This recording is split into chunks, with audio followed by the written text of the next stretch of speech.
කලින් කලට ඇතිවන යුග පෙරළිවල එක් අවස්ථාවක ප්‍රතිඵලයක් ලෙස අය්‍යනායක දෙවියන්ගේ උපත සිදුවිය.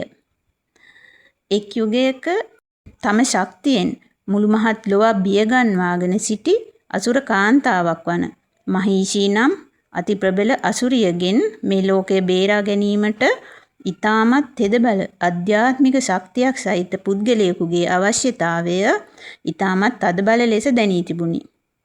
එම නිසා දේව මණ්ඩලවල ආයාචනයෙන් ශිව දෙවියන් හා විෂ්ණු දෙවියන්ගේ එකතුවක් ලෙස අය්‍යනායක දෙවියන්ගේ උපත සිදුවිය.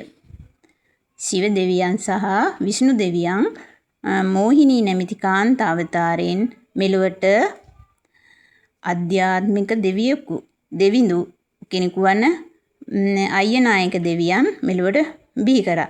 අධ්‍යාත්මික හා ධර්මය විනය සමගයේ ප්‍රතිමූර්තියක් ලෙස අය්‍යනායක දෙවියන් හැඳින්විය හැක. උන්වහන්සේ ප්‍රඥාව ශක්තිය බැතිමතුන්ට ලබා දී බාධක දුරලා යහපත සලසා දෙනවා.